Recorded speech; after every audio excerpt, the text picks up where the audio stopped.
Vanishing Legends Network. Disclaimer. This episode includes the usual amount of adult language and graphic discussions you've come to expect around here. But in the event it becomes an unusual amount, expect another call from me. Hey everybody, welcome back to Scared All the Time. I'm Chris Cullari. Did you say Cullari? Cullari. And I'm Ed Voccola. Hey everybody. No, I'm using that. You want to use it? Okay. This week, it's time for a little pick-me-up. You know, we've been tired as hell these days, and honestly, who isn't? So after the coffee stopped working, we started digging through the drawers at Scared HQ to see what we could find. We guzzled the Red Bulls, slammed the 5-hour energy shots, we tried Celsius, Prime, Monster, double shots, we got our prescriptions filled, but nothing was working the way we really needed to. So there was really only one option left. Crystal, Crank, Ice, Yaba, the Devil's Adderall. Oh my God. That's right. Meth. From ancient herbal remedies to Nazi super soldiers to biker gangs and Breaking Bad, meth has a history that's as disturbing as it is compelling. So we return to our Bad Trips series to bring you Bad Trips Meth. What are we? Scared. When are we? All the time. Join us. Now it is time for Scared All the Time. Hey everybody, welcome back to the show. We've got another very funny, very freaky installment of Bad Trips for you guys this week. I hope you've been enjoying the bonus episodes. We are having fun throwing shit at the wall and seeing what sticks. People who have reached out like it. They're pretty good so far. It's kind of a grab bag. We're trying to make it a little behind the scenes, a little stuff we like. Sometimes it's a little bit related to scary stuff or true crime or cases in the news. So keep listening, keep letting us know what you like. We can try to skew it. I mean, you guys are our bosses, essentially. So if you like what you hear, let us know. And if you don't, let us know. Yeah. And with that said, if you haven't followed us on Patreon yet, head over to patreon.com/scaredallthetime. Sign up. There's all kinds of good bonus content. And keep an eye out for all of our new material. We're trying to be really good about social media now. So keep an eye out on Instagram, on TikTok. Ugh. And I hear if we TikTok enough, we actually get to call ourselves younger than we are. No. Like every day that I TikTok, I get to take a day off my age. Every day I do meth, I lose a day. So is that the same? Does that math work out? Math? That's math. You'll learn about that in the episode. Absolutely. But before we get to the episode, Ed, I think we should do just a couple of 5-star reviews. You know them, you love them. If you leave us 5-star reviews, we read them. We appreciate each and every one of them. So go over to Apple, leave us a 5-star review, click that 5-star button. Let's see. What are the people saying this week, Ed? All right, I'll start it. That's unusual. For me, I'm going to go with a very recent one from username I'm a Disco Ball. And the subject of the review is, I like the Fromgs. I think they meant to say I like frogs. I like the frogs. Yes. But it says I like the Fromgs. So Fromgs. Yeah. I'm getting a late night drunk reviewing vibe. Hell yeah, we'll take it. We love that. We love that. And then the subject of the review is just ribbit. So I don't know if that's an impression of a frog. I don't know if I have to take that to Google Translate to see if it says something else. That's that's the key to the cipher. We now know that ribbit means 5 stars, love the pod. Sure. So we can decipher the rest of the Fromg language from that base. So that was a simple one. 5 stars. I like the Fromgs ribbit from I'm a Disco Ball. Thanks, I'm a Disco Ball. We'll go to Big Iron 23, 5 stars. Drinks with friends is the subject. Feels like hanging out with your buddies if your buddies are scared of everything all the time. And of course, frogs and a cat. Also lately, baby brain. Moms ain't the only ones that get it. And that is very true. Baby brain is a horrifically debilitating disease that descends upon anyone who has a child. I think so far we're holding up pretty well, though. We haven't missed an episode. Yeah. My baby's alive. We actually did worse before your baby was here. That's true. We hit the ground running after Felix arrived. So, and then we've got one last one I'll do here. 5 stars. I'm here for the banter. That's right, you are. Ed and I, we've got the banter down pat. The subject or the review says, my favorite days are when a new episode drops. You make my commute fun, and I had to become a patron to make sure I didn't miss a moment. Thanks for the laughs. Hell yeah. And there is actually, Ed, there is one other person. So this is not technically a 5-star review, but I wanted to shout this out because it really knocked my socks off every once in a while, because as you guys know, we do check the email, but we don't always respond because we are doing a million other things. But we got an email about Cleveland, Ohio from a fan named Anne. And the topic of the subject line in the email is an upsettingly long topic suggestion email about Cleveland. And I'm not going to read this whole thing because Anne, who starts her letter, Dear Hose Boys. Sure. My name is Anne. I am the mom of 3 kids, 1 biological child who's autistic and requires constant supervision and support, and 2 children that we adopted from foster care last year. Between everybody's needs and challenges with disabilities and trauma and all, I am stressed all the time, all caps. SAT feels like my reward for another couple weeks of holding it together and attempting to parent in a patient and healing way. I usually listen when I'm walking my lovable idiot dog around the neighborhood at night. I always laugh out loud, and it feels like a much-needed hangout with friends. I'm pretty sure that my random cackling laughter helps ward off potential attackers lurking in the bushes, so thank you. Wow. And then the email goes on to pitch in exquisite detail why we should cover Cleveland, Ohio on the show. And I gotta say, just in general, like the city of Cleveland? The city of Cleveland. And I gotta say, Ed, this email makes a hell of an argument for Cleveland, Ohio being an episode of Scared All the Time. So, Anne, I can't make any promises, and I don't know when it would air if we were to do Cleveland, but this is an amazing email. I can't tell you how much we appreciate it. I can't tell you how much we love being there for you to make you laugh and ward off potential attackers. And you may see your Cleveland episode come to fruition. So fans, if you're listening and you've got stuff you want to send us, we do read everything, and we appreciate everything we get. So, and also, don't forget we have a P.O. box. I always walk to the post office, and I love coming home with something. That's true. So when I go to drop off the merch to ship out, it's really fun to come home with something too. So don't forget we got a P.O. box. It's on the website. Yeah, we haven't received anything dangerous or threatening yet. So I want a big shout out to Carly, who sent us a bunch of astronaut food, and also in the vein of, or in the style of astronaut food, remembered that I said that I hate Bit-O-Honeys, the candy Bit-O-Honey. Oh yes, but she included freeze-dried Bit-O-Honeys, and I guess when you freeze-dry candy or flash freeze candy or whatever, they like explode into these crazy The Last of Us fucking zombie-looking things. Oh, I had one of those at the house, and when I brought it home from the P.O. box, and they're way better than a Bit-O-Honey. So I guess some things you just need to blow up. I guess that's not good advice. No, but you know what I'm saying. In this one situation, it works. Yeah. All right. Well, we should really get started with the episode, but because we're doing every other week, it's also time for producer shoutouts. So I'm gonna do that right now. Amanda Morris, Anita Andrade, Anna Banana, Ann Evans, Bambi, Buttercup Honeycutt, Christopher Mamrell,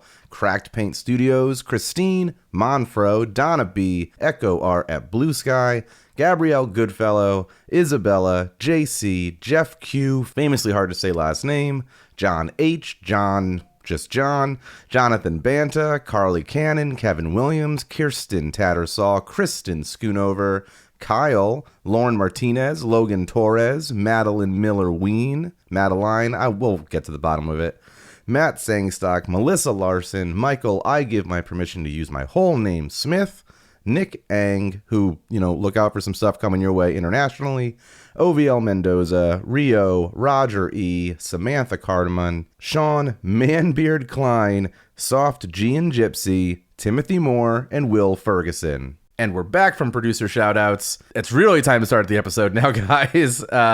Thanks for listening. Before we get into it, we should be absolutely clear, for reasons both moral and legal, that we are not encouraging anyone to try meth, not even a little. It is highly illegal. It's Schedule II substance, and it's extremely dangerous, especially if you, like us, have any underlying mental health issues. It's one of the most addictive drugs on earth, and as you'll hear, it can straight up ruin your life or end it in pretty terrifying ways.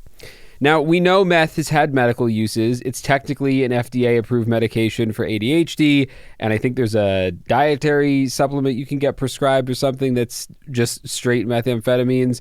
And we've certainly had the occasion to taste the sweet kiss of that ADHD medication once in a while. Yeah, totally. But trust us, recreational meth is a one-way ticket to hell. That's literally why we're covering it on the show.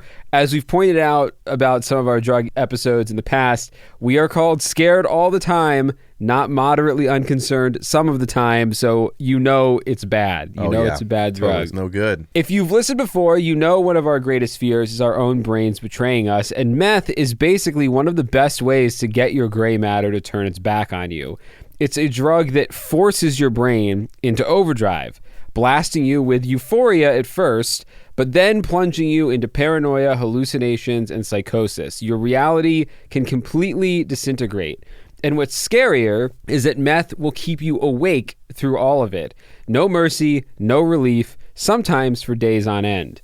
We learned in our sleep deprivation episode that just a few days without sleep can make anyone start hallucinating and losing their mind. Sure. So now add a powerful amphetamine to that equation that cranks your paranoia up to 11, and you see where this can go south really quickly. So today we are focusing on the worst of the worst meth stories, the most hellish, mind-shattering, please God, never again experiences and consequences. We'll be diving into some horrifying true stories of bad meth trips and exploring what this drug does to your brain and body along the way. So, Ed, we're going to start with the basics.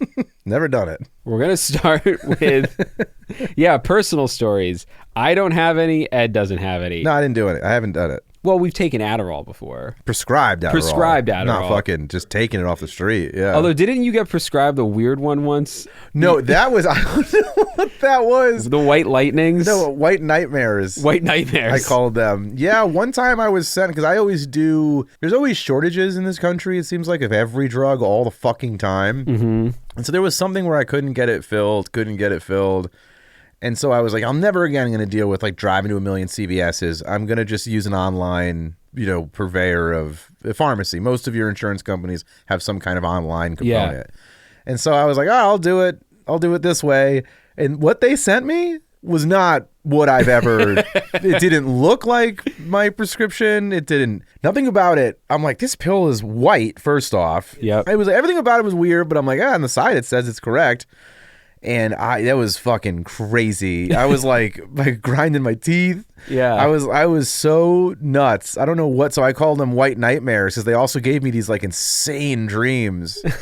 So didn't stick around for that. At least you could sleep taking them. I don't do the extended release or anything. So usually if I don't take, as long as I don't take anything in the afternoon or something, I'm fine. Yeah. But yeah, White Nightmares was just so nuts. Smooth sailing ever since, but that was one weird prescription they sent me. Someone else's. Well, yeah, I don't think I've ever had any kind of, I've certainly never had any pure meth experiences. I've barely, I drink so much coffee most days that it doesn't even. I do get worried for children. Yeah. Because we're full-blown adults. Yeah. I'll tell you right now, I know people whose kids are on higher dosages than I am as a 200 almost 40-pound man. Yeah, that's not good. Yeah. I just saw something the other day. I didn't put it in this episode because it was too far kind of off the topic really, but that there are studies being done now kind of on the first couple generations of kids who were raised on Adderall and Ritalin, and the effects that it's had on them and how hard it's been for some of them to kick it and that kind of stuff. And it's I mean, look, you do what you got to do. I'm not an anti-pharmaceutical person, but it certainly seems like we may be overprescribed a little bit. Yeah, I would say bit. As one of the only nations, maybe the only nation on the planet that has commercials for fucking prescription drugs. Yeah. I would say where there's a will, there's a way, and making sure we all are medicated in some way. Well, a lot of people self-medicate with methamphetamines, and that's going to get us back on the same page. I want to start in a place where we're all getting on the same page about what exactly this episode is talking about. So, methamphetamines are a type of stimulant, and all forms of stimulants produce similar effects: a dopamine rush, euphoria, and a burst of energy. Everything from caffeine to methamphetamines. I don't have that. Do you have that? Yeah, no. I've had enough caffeine to feel euphoric, in the past, but I've never experienced. There are people in our lives who we know who are not prescribed it. Yeah. Who are like, they want the feeling that they get when they take it. Right. And I am prescribed it and I never get those feelings. Right. Well, exactly. That's how you know that it's working as intended. Boring regular meth is just a white powder, much like the white nightmares Oh my that God, Ed you received. think it was just... They're pressed into pills Oh, if they're no! sold as a prescribed pharmaceutical. But crystal meth is really where the horrific action is at, and what most of our discussions today will revolve around. The stuffy dorks at the Justice Department tell us that crystal methamphetamine is a colorless, odorless, concentrated form of D-methamphetamine, which is a powerful and highly addictive synthetic stimulant. Crystal methamphetamine typically resembles small fragments of glass or shiny blue-white rocks of various sizes. So that's, if you watched Breaking Bad, that's what Walter got really good at making, was that blue glass that was the And it just Heisenberg. aesthetically looks as though it's glass. They aren't adding glass. Yeah, no. It's like sugar glass, you know? Okay, like it's gotcha. a thin, brittle... I don't know sheet. what they're fucking stepping on this with. Now they're Like- just using an Anderson window. Like its powdered cousin, crystal methamphetamine is abused because of the long-lasting euphoric effects it produces. In crystal form, meth can produce even more intense psychological effects. Now, typically, crystal meth is not just ingested the way that you would ingest a methamphetamine pill or an Adderall pill or something. It's smoked Yeah, I've seen using enough a glass television. pipe. Oh my God, glass on glass. Glass on glass, much like a crack cocaine. Crystal meth can also be injected. I assume you melt it down first. And a user who smokes or injects the drug immediately will experience an intense sensation followed by a high that may last 12 hours or more. Now, before you say, well, hey, euphoria, that sounds good. I want to try that. Yeah. No, you don't want to try You that. didn't even want to start the show. You don't even, because first of all, you listen to Scared all the time for euphoria. You don't do drugs for euphoria. That's true. But crystal meth is associated with numerous serious physical problems. The drug can cause rapid heart rate, increased blood pressure, and damage to the small blood vessels in the brain, which can lead to stroke, or I'm sure probably create those the deadly berries that we talked about on our Berries in your branches. berries on your branches that we talked about in the sudden death episode. Chronic use of crystal meth can result in inflammation of the heart lining, and overdoses can cause, now maybe I'm an idiot, I'd never heard of this before, hyperthermia, which is not hypothermia. Sure. Hyperthermia is elevated body temperature, not Oh, hypothermia. that which makes is, sense, because I think any kind of speed raises your body temperature. Yes. So if you overdose, your body temperature can spike too high. You can cause convulsions and death. And individuals who use crystal methamphetamine also may have episodes of violent behavior, paranoia, anxiety, confusion, and not too surprisingly, insomnia. The psychotic symptoms that the drug produces can persist for months or years, even after you've stopped using the drug. So this is not a drug that you want to fuck around with. This is not I'll just try it at a party and see what happens, because you can fuck you. This is one of those, like, you can fuck your life up with just trying one it go. once, and it's not worth it. That's just from abusing the drug itself. As any good anti-drug program will tell you, drug abuse comes with other dangers, and in the case of crystal meth, those dangers run rampant. Users who graduate to injecting crystal meth expose themselves to a ton of additional risks, including contracting HIV, hepatitis B and C, and other bloodborne viruses. I don't want to generalize, but that might be the only graduation they attended. Yeah, I don't know. If you're graduating to using crystal meth, your education may have peaked early. Chronic users who inject methamphetamine also risk scarred or collapsed veins, infections of the heart lining and valves, abscesses, pneumonia, tuberculosis, and liver or kidney disease. Sure. More on all of that in a little bit. Okay. Because while crystal meth has become a scourge on society, with a recent study showing that 5% of high school seniors have tried it, Shit. not great. But Although they- again, if you're on methamphetamines or if you're on regular amphetamines from the age of 7, by the time you're 18. I don't know, though. Do you think... I would like to see the numbers on that. I would like to see the numbers on people who were prescribed Adderall or Ritalin or any other... I don't know if Ritalin is, but any kind of amphetamine-based attention deficit medication. I'd like to see the numbers on how many of them graduate to meth proper, or is it a thing where it's like, oh, I smoke cigarettes every day. This isn't interesting to me. Right. Well, right. I don't know. I guess I should say I don't know that being on Adderall from a young age would prime you to want to try crystal meth, but that's what it sounded like you were saying. So I had to immediately come to defense. If you're searching for, if you're a person who's been taking Adderall since a young age and you are searching for the high of a stimulant, there aren't many that are going to give you that kick in the pants that you're really looking for at that point. Yeah. What was I watching? It was I don't even think it was a comedy, but it was something where a person like couldn't get roofied because like the person didn't anticipate how many barbiturates they had recreationally had done, where like that amount isn't going to work on this person. And I think it was that movie with what's her head? It was a Carrie Mulligan movie. Oh, yeah, that Emerald Fennell made. Not Girl Interrupted. What's that? I can't think of the name of the movie, but yeah. The movie they couldn't remember the title of was Promising Young Woman, but the actual movie he was thinking of was The Girl with the Dragon Tattoo. I like that you had to preface that the movie you're trying to think of where a person trains themselves to not be date raped by taking date rape drugs to give themselves a tolerance is maybe or maybe not a comedy. You can't be sure. I couldn't be sure. But that said, I only bring it up to be like, oh, what are the things where taking meth, crystal meth, is not the kick in the pants it was intended to be? Right. What is your lifestyle, your Hunter S. Thompson lifestyle that led to being like, oh, that's heroin? That was a waste of time. Didn't even feel it. Didn't even feel it. Yeah.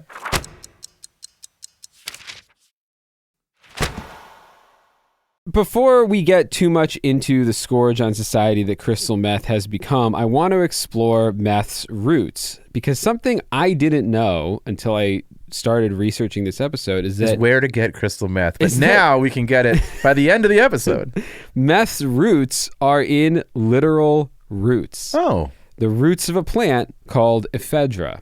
This is not to say that it's just a plant, man. Smoke.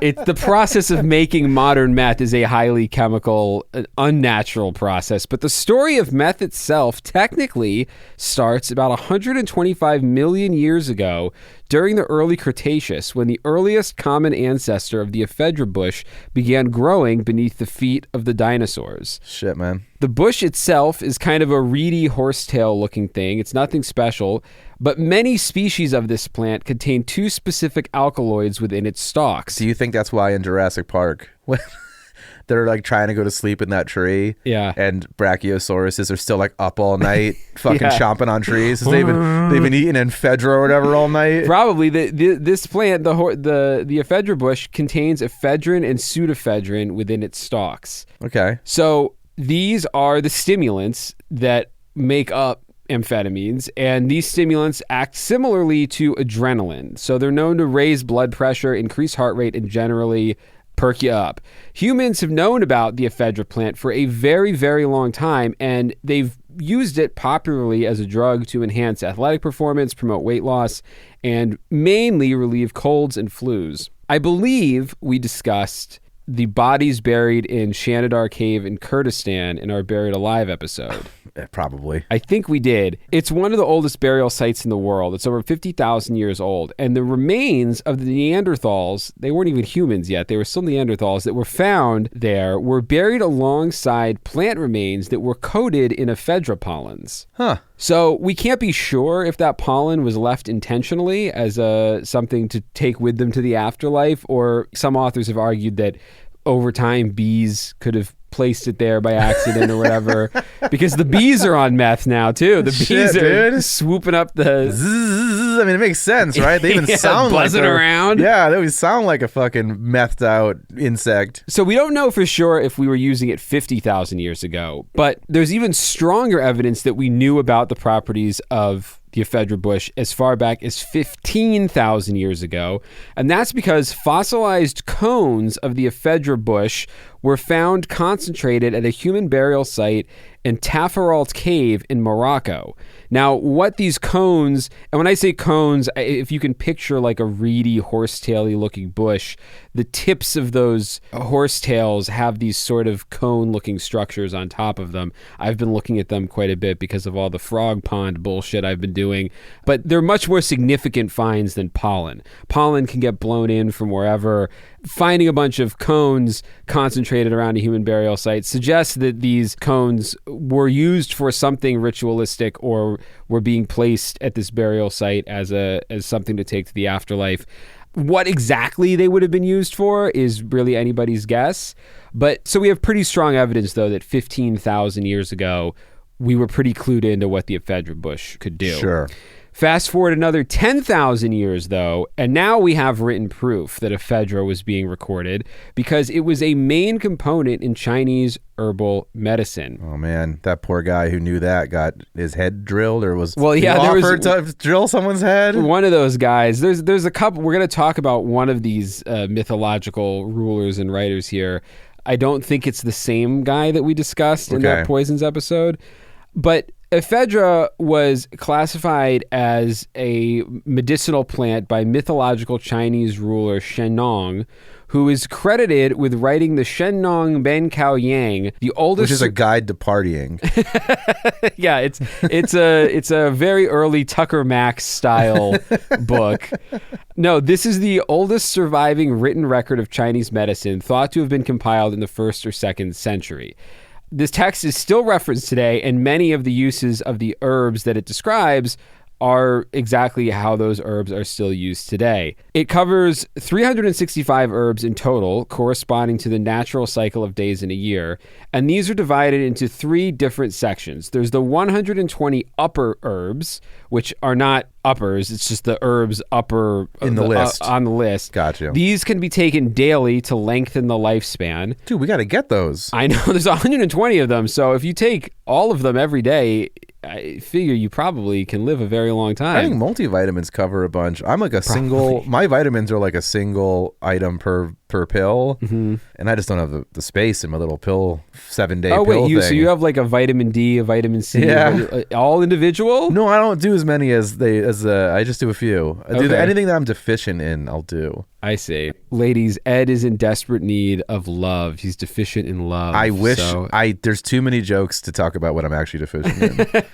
Because off of that, I can't now say I'm deficient in vitamin D. There's 120 upper herbs, which can be taken daily to lengthen the lifespan. There's 120 middle herbs, which can be taken to prevent and hold back illness.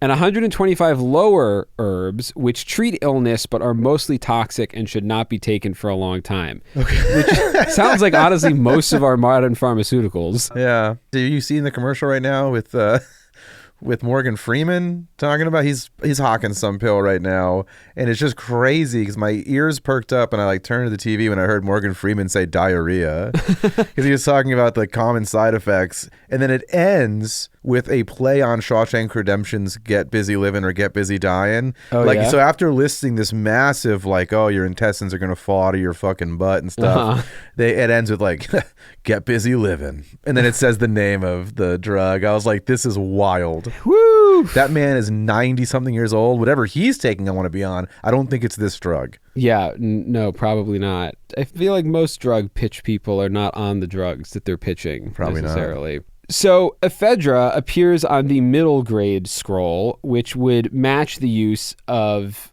how we use it today, which is the use of ephedrine for kind of acute things only and not for longer term use.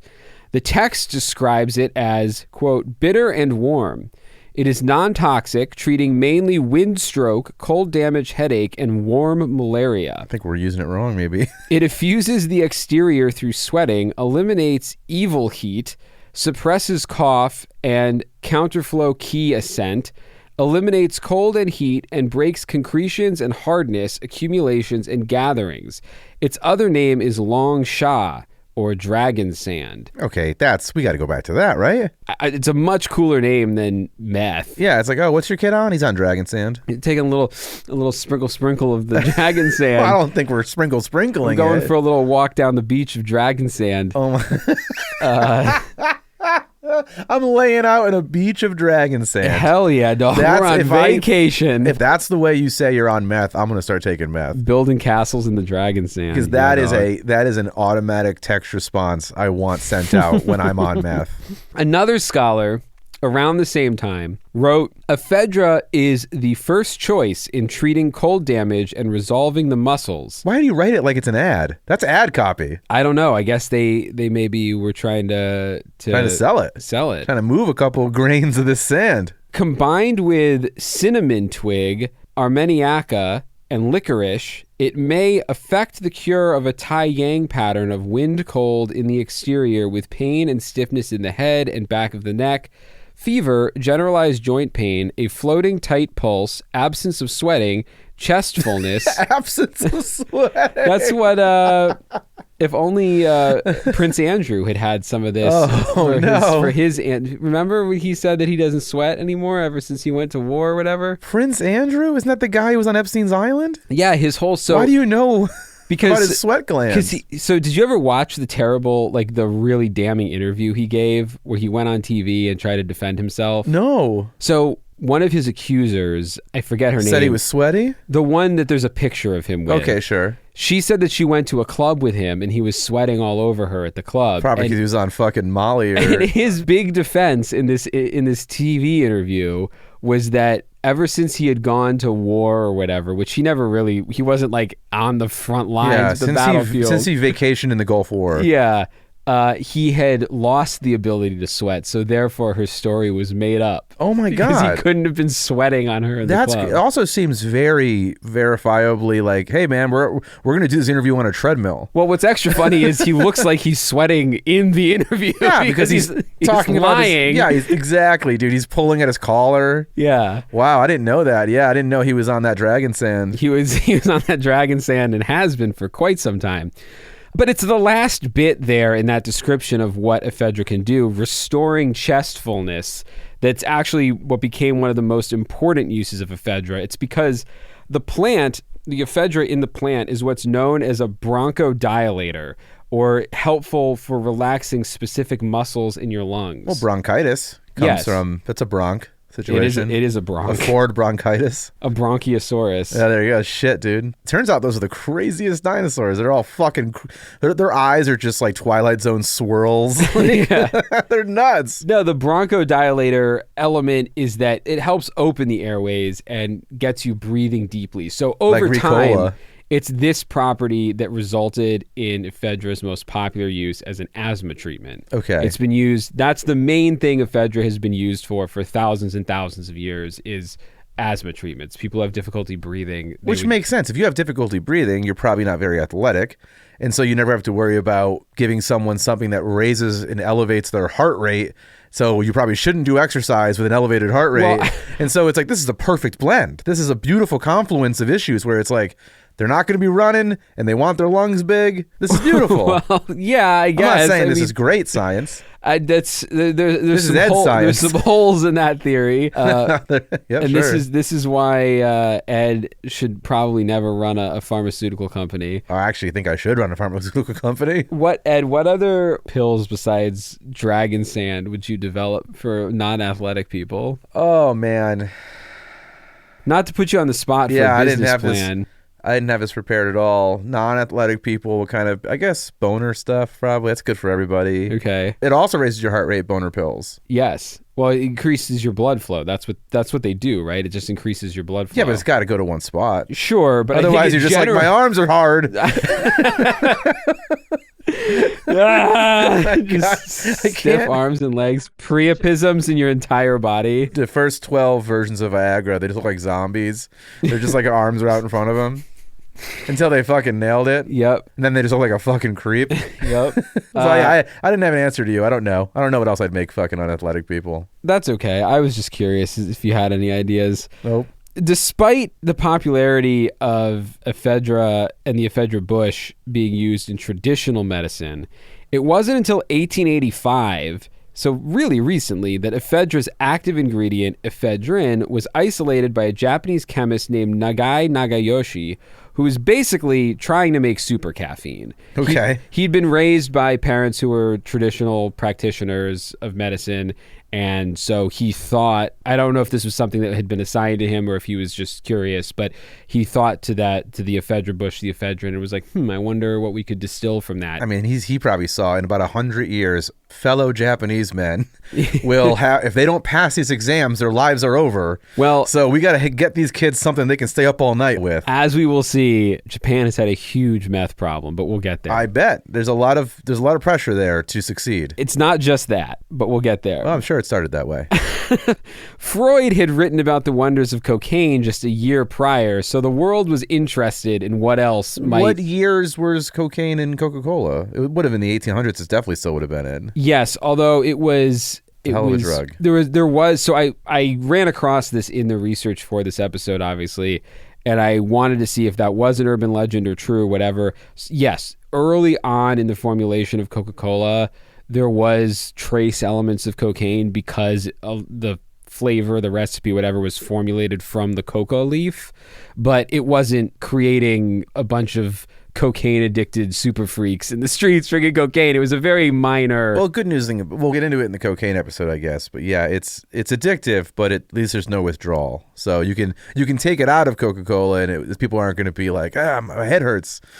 Well, yeah, I mean, and what's funny is there is withdrawal from caffeine. Like, interesting. Yeah, I get caffeine headaches because, as we've discussed, if I drank as much alcohol as I do caffeine, people would be concerned. They'd think regardless. Because people who listen to the show think we drink that much alcohol. We don't. We don't. But my caffeine intake, and it goes up and down because if you've listened to the show enough, you know I've had anxiety issues and everything. So it depends where I'm at, and I try to keep it low. But I am a caffeine junkie to the point where I need to have a morning coffee of at least like 10 to 12 ounces, and then I need to have an afternoon coffee around 2 or 3 of at least 10 to 12 ounces. If I don't have that afternoon coffee, I wake up with a headache from the following day. So if because I have a caffeine withdrawal, and it won't go away until I have more coffee the next day. Now, Excedrin, I think, is a headache pill that has caffeine in it. Yes, and I don't think that's related in the sense that.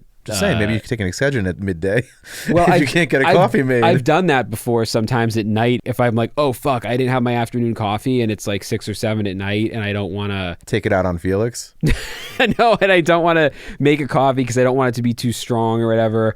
Every once in a while, I will take an Excedrin with caffeine because I know exactly, I think it's like 30 milligrams or something. Decaf coffee, is that 0 caffeine or is it less caffeine? I've never had decaf coffee in my life. I don't even know. Probably not 0.0, but it's like a non-alcoholic beer, right? Like it's got 0.001. I think non-alcoholic beer can't have alcohol, right? Because then how do people who are recovering alcoholics drink it? Hold on. Keep talking. Let me look this up. Well, I think there is half calf. You can get like Green Mountain half calf from Costco, which is half the caffeine, I believe. Yeah, I don't want that. Yeah, but I'm saying when you said you want less caffeine, you're taking Excedrin. So maybe instead of taking a pressed pill, you can just have a half calf. Non-alcoholic beer typically contains less than 0.5% alcohol by volume. That's still, I'm surprised to learn that because I feel like you're not, give your chip back, I guess, right? If you fucking drank a fucking Heineken Zero. Well, so reading here from beerismylife.com. Oh, this is good. Non-alcoholic beer is a type of beer that contains no more than 0.5% alcohol by volume. This means it does not contain any ethanol, which, as we learned in the poisons episode, is the intoxicating ingredient. Got you. So technically it's a loophole. Mm-hmm. It's a loophole. All right, well, then keep drinking your Heineken Zeros. It would be better for my stomach if I... Everything about you is a problem. True. Okay, by 1893, Nagai went a step further and synthesized a new compound from ephedrine, and that compound was, drumroll please, methamphetamine. He discovered it. He isolated ephedrine in 1885 and synthesized that into methamphetamines in 1893. So what's meth come from? the term. I'm saying like the Latin whatever. Like, because it was already amphetamine. We know where the amphetamine part comes from. I thought you were going to say this guy's name was like Dave Meth, and he named that to himself, but it's not. No. Doesn't matter. You don't have to look it up. The prefix meth is used in chemistry to denote compounds that contain one carbon atom. Okay, well, that doesn't help me at all. It's boring.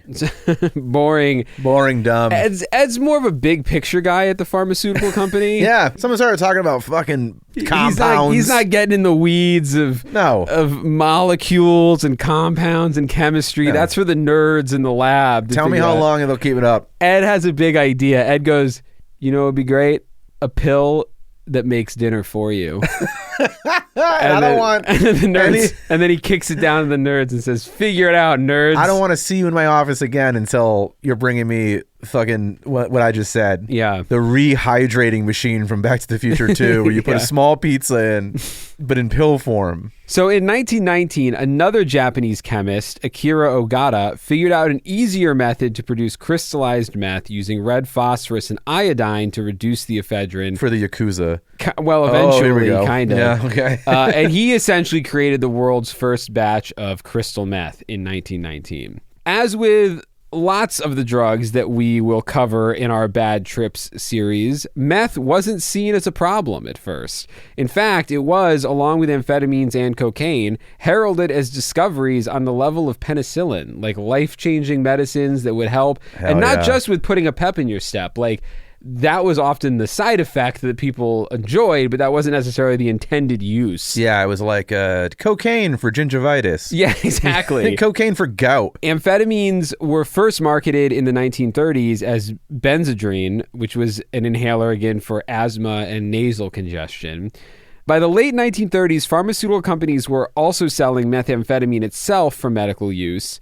In the U.S., a methamphetamine nasal inhaler, brand named Methadrine, was introduced, and eventually meth tablets like the brand Desoxyn, which is that's the dietary pill that I was trying to think of. Sure. Were prescribed for things like narcolepsy and depression. It sounds crazy today, but in the 1940s and 50s, doctors were actually telling housewives, like, take these meth pills, like they'll help you lose weight, you'll have more energy, you'll feel great. Yeah. It was like they were prescribing coffee was how they... Well, I have to imagine, I've seen some of those fucking corsets and shit people were wearing. I imagine they're like, I can't get the slim waist these dresses are sold as. Were women wearing corsets in the 1950s? I feel like that was a Victorian thing. Yeah, I think they still were. Yeah, sure, why not? I think you've seen like, look at like Ginger Rogers and shit. Like, oh yeah, no, sure. That's true. I guess I was thinking housewives, but you're right. I mean, they read in the celebrity rags. They want to look like fucking so-and-so. Yeah. But yeah, I'm not surprised it starts at like a diet place. Yeah.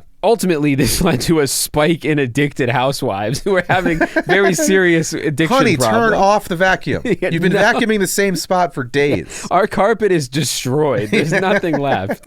The same thing happened with Benzedrine. You could buy it over the counter at first, but people quickly discovered it made you feel fantastic. Shit, man. And it started getting abused. We'll get to that more in a little bit, but college students, truck drivers, anyone needed a boost were popping Benzedrine pills, or bennies as they called them. I mean, were these bennies also distributed in like the MRE kits to like soldiers? I mean, like, hey, get out there and kill for hours more. Ladies and gentlemen, Ed has a psychic connection to my brain because I was just about to pivot to a section in the notes that I captioned World War II and meth. I bet you they went hand in hand. The use of these drugs exploded during World War II. And honestly, so did a lot of people. Shit, man. Yeah. If you've ever wondered how soldiers in the war managed to march for days or how pilots could fly overnight bombing campaigns without rest, stimulants are a big part of the answer. Meth was basically an energy drink for the military. Yes, distributed often in MREs. Less so with the Americans, but definitely with the Americans as well. The German pharmaceutical company Temmler manufactured methamphetamine tablets under the brand Pervitin, and those were handed out like candy to Nazi troops. According to an article I found in Time, the Japanese, American, and British forces all consumed large amounts of amphetamines, but the Germans were the most enthusiastic early adopters.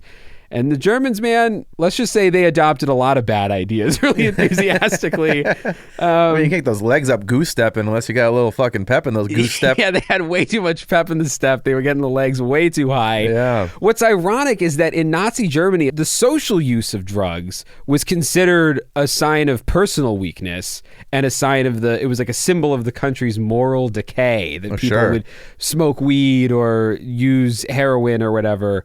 But you know what they say, all's fair in love and war. And according to Time, while other drugs were banned or discouraged, methamphetamine was touted as a miracle product when it appeared on the market in the late 1930s.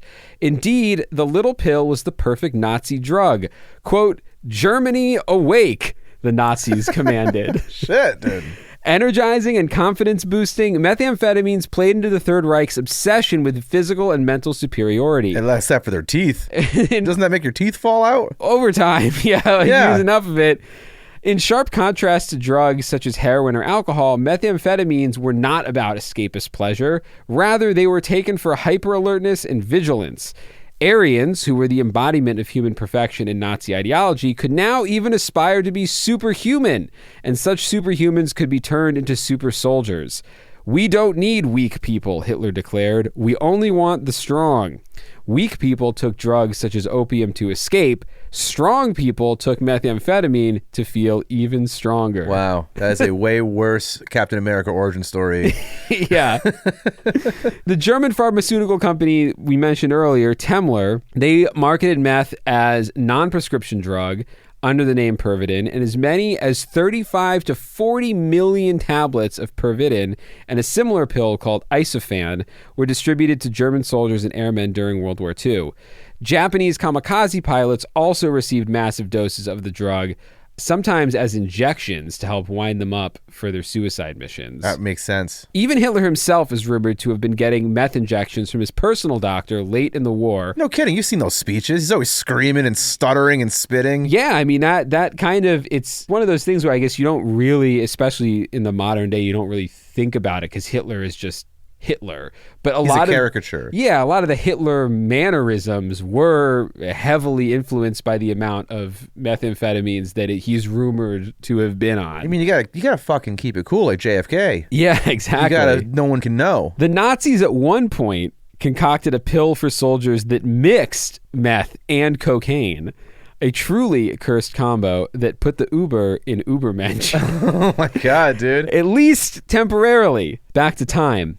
The invasion of Poland in September 1939 served as the first real military test of the drug in the field. These poor Polish people. Time and time again. It's actually one of the hardest languages in the world to learn because Polish, its language has changed so many times from being occupied by so many different types of languages that have occupied that place. So I'm not surprised at these poor Poles. I know. They were the first line of defense against super can't fall asleep soldiers. Well, Germany overran Poland by October of 1939 and killed 100,000 Polish soldiers in the attack. And this invasion introduced a new form of industrialized warfare, Blitzkrieg.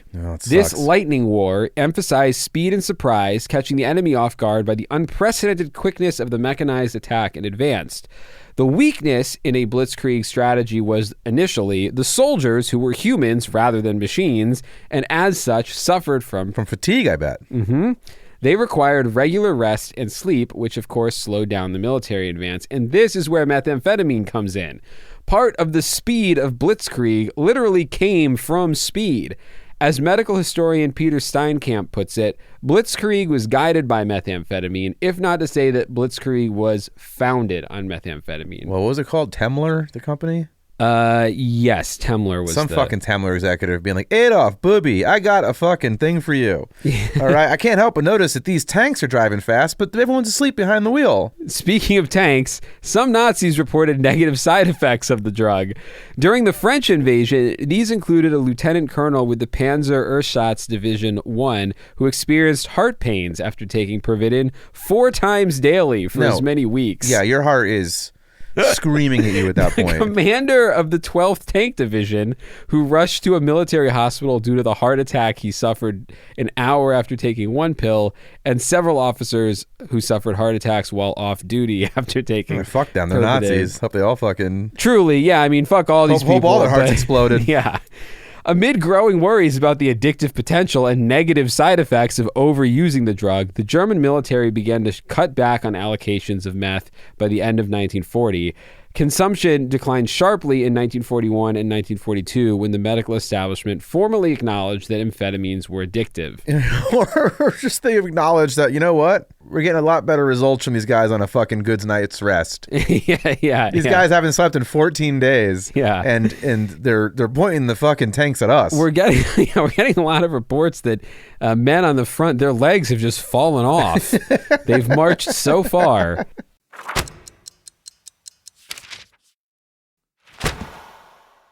So how did methamphetamines evolve from a super soldier serum to a wildly popular and dangerous street drug? It's kind of interesting. CIA. Actually, no. Oh, for the first time ever. For the first time ever, the answer to this question is not the CIA.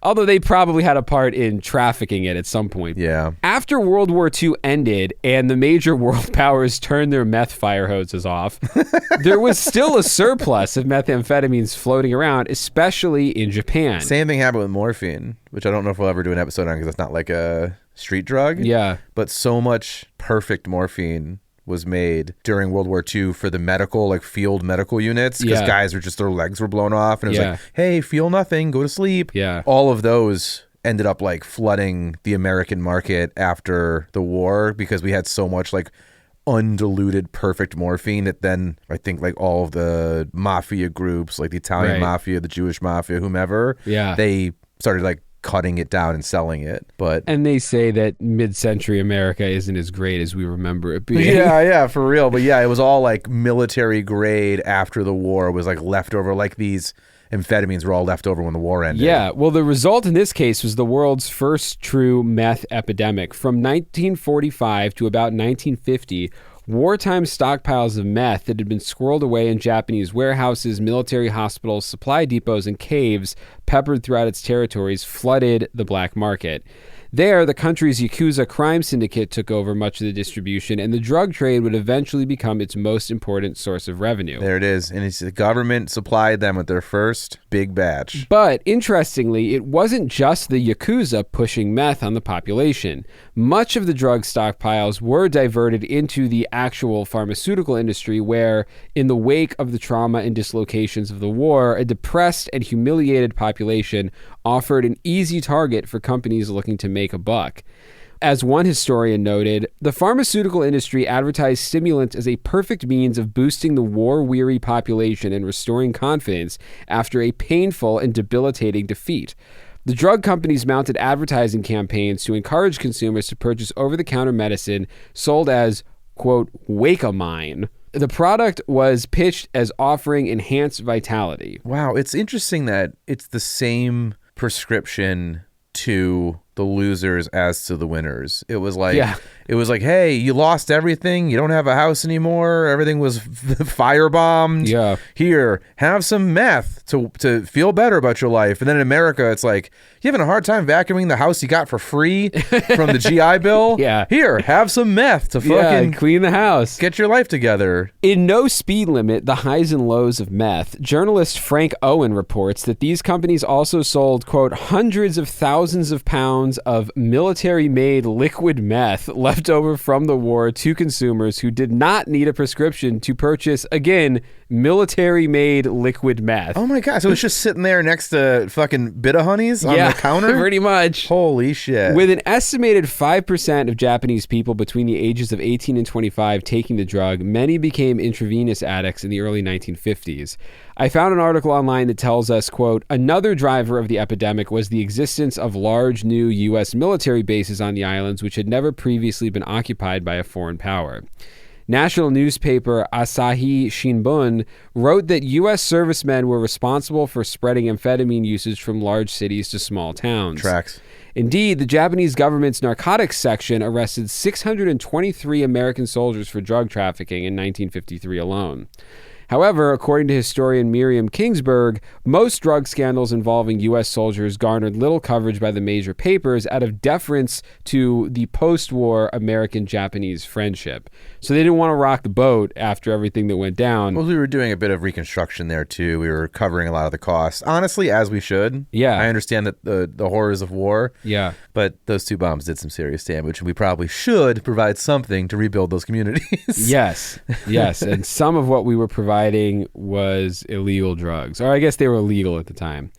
While the exact exchange of meth habits from Japanese to Americans or Americans to Japanese can be argued, we know that the first major inroads of meth to America came via the West Coast. According to a history of American meth use on ReliasMedia.com, quote, for decades, methamphetamine use was limited to the West Coast and Hawaii, becoming popular at various times in a multitude of groups, including Hell's Angels. I was just about to say, it's how we get the bikers in. In the early days, crystal meth was bikers' coffee, literally put into people's coffee and drunk. Since meth use didn't pose as many law enforcement and social problems as cocaine use, the drug remained under the radar screen and was rarely studied or analyzed. Well, yeah, because everyone sees you're doing cocaine, but you're just having a cup of coffee otherwise when you're having meth coffee. Well, I think at least early on, it wasn't creating the same levels of crime and oh yeah, because that guy's been revving his motorcycle outside for 2 days. None of us can get sleep or work done. Turns out he's not even. There's no motorcycle. He's just making those noises with his mouth. Oh my God! Do you remember the movie Orange County with Jack Black? I love Orange County. Great movie. Where he just revs the van outside the window, and him and his wife wake up. He's like, "What are you doing?" He's like, "I didn't want to beep and wake your wife up." Yeah. Great film. As I mentioned earlier, meth and amphetamines became a popular habit amongst the Beat Generation writers and jazz musicians in the 1950s, popping bennies to fuel their creative fires. A notable part of the 1960s mod subculture in the UK was also built from recreational amphetamine usage, which was used to fuel all-night dances at clubs like Manchester's Twisted Wheel. I'll tell you right now, that's a bad use of it. I mean, at least the beat poets were making poetry. The mod people were like, I gotta dance longer. I gotta dance, bro. Gotta get it out. Newspaper reports describe dancers emerging from clubs at 5 a.m. with dilated pupils. Mods used the drug for stimulation and alertness, which they viewed as different from the intoxication caused by alcohol and other drugs. Like everything else they were doing that night. Yeah. They're like, this feels definitely different than the 3 joints and 6 beers. Well, the thing is that the real uppers, like I imagine meth, but definitely cocaine and ecstasy, is you're not feeling the effects of these other downers. Right. And so, yeah, you could be like, well, I'm alert and I'm whatever, and have like 19 drinks and not feel it till tomorrow. Right. I don't trust these mod sons of bitches. One doctor, Dr. Andrew Wilson, argues that for a significant minority, amphetamines symbolize the smart, on-the-ball, cool image, and that they sought stimulation, not intoxication, greater awareness, not escape, and confidence and articulacy rather than the drunken rowdiness of previous generations. You can't help but notice that awareness at like a decent level is good. But if you turn awareness up to 11, isn't that just paranoia? Because now you're aware of anything that could be happening or anything that could be behind that door or anything that could be outside. Yeah, but I could see how in the 1960s in the UK, in a culture that is known primarily for its drinking, how the cool younger kids could have seen amphetamines as sort of the alternative to that. I heard younger kids today aren't drinking as much. That's true. So they're all sucking down amphetamines maybe. We're not even paying attention. Well, they're all... What's in that coffee, you little Gen Zer? They're vaping. They've got their... Vaping is so stupid. Zins. I told you I was at a NASCAR race in Pennsylvania where they were handing out free Zin pouches, like just free Zin packs. Zin is everywhere And I didn't now. see anyone giving IDs. I think it was like kids walking around with Zins. Zin is in. Do you remember during the That's wildfires? Free. They can take... I'm Don Draper over here. Do you remember during the wildfires when the firehouses were like saying what they need, and there was like a bunch that we found that were... It was like, we need packs of water, we need whatever. And then like almost every firehouse included Zin. We all want Zin as well. It was like water. Yeah. Stuff that makes sense. And then also like send us as much Zin as you can. They need it, man. They need that Zin. You can't fight fire without Zin. Dr. Wilson argues that the significance of amphetamines to the mod culture was similar to that of LSD and cannabis within the subsequent hippie counterculture. Another researcher, Dick Hebdige, argues that mods used amphetamines to extend their leisure time into the early hours of the morning as a way of bridging the gap between their hostile and daunting everyday work lives and the inner world of dancing and dressing up in their off hours. Oh my God, I love it. In any case, and they have to keep, it's like Fight Club. It's to keep going to their shit job. Kinda, yeah. I mean, they have 2 lives. I'm sure, especially in some of the more blue collar areas of England in the 60s, I mean, there was some gnarly lives being lived, and amphetamines probably helped shake the cobwebs out for a little bit. For sure. Give you something to live for. Hopefully it comes back this year. Amphetamines? Just as we should, yeah. The UK? What's coming back? What's coming roaring back? I know, yeah. UK, they've withdrawn from Europe, so they're not back. Yeah, I don't know. I guess I feel like maybe it's time for a prescription-free amphetamine resurgence. Now that we're bringing manufacturing back to the United States, we're going to need amphetamine to get you through the fucking day. Yeah. That's what I'm getting at. I think it's time for an amphetamine renaissance. By 1959, the FDA finally required a prescription for Benzedrine and began clamping down because it was clear that these drugs could cause delusions, paranoia, heart failure, lots of bad stuff in habitual users. But even as the medical supply tightened, a new supply source emerged: motorcycle gangs. In the 1960s and 70s, outlaw biker gangs, most famously the Hells Angels, became major manufacturers and distributors of meth on the West Coast.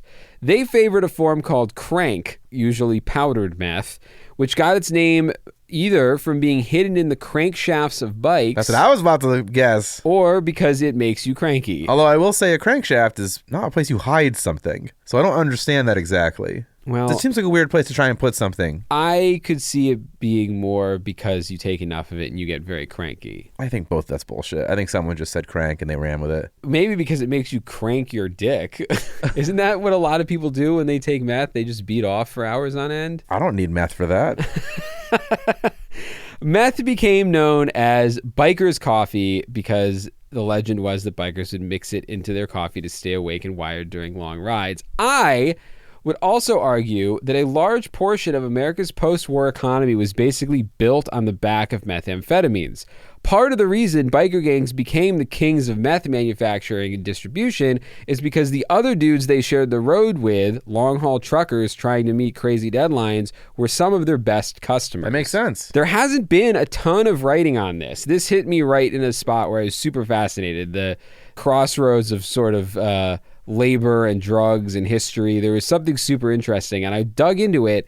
There hasn't been a ton of writing about this. No. You know who probably has it is Ray, who we had on for the NASA. He's big into classic biker culture and has all these like super expensive Taschen books about that shit and stuff. Well, I'm interested in the trucking culture. Well, yeah, you and I we'll talk to them. Come to Makunji with me. I'm going in June. I should go to Makunji. We'll try and sell some meth. A lot of the writing that I found on this idea was behind scholarly paywalls, which I was not able to pay for. But it is clear that there has been work done on this. And as the highways and distribution systems of American interstate commerce were built out, the truckers responsible for making the cross-country trips were frequently put under insane deadlines that required all-night drives. Yeah, we talked about it in a previous episode or in a bonus episode or something, the all West Coast turnarounds were the amphetamine pills. Yeah, I mean, in the way that Blitzkrieg was built on the back of meth, I really think a large portion of our domestic economy at some point was built on the back of amphetamine usage. I don't know if it's been studied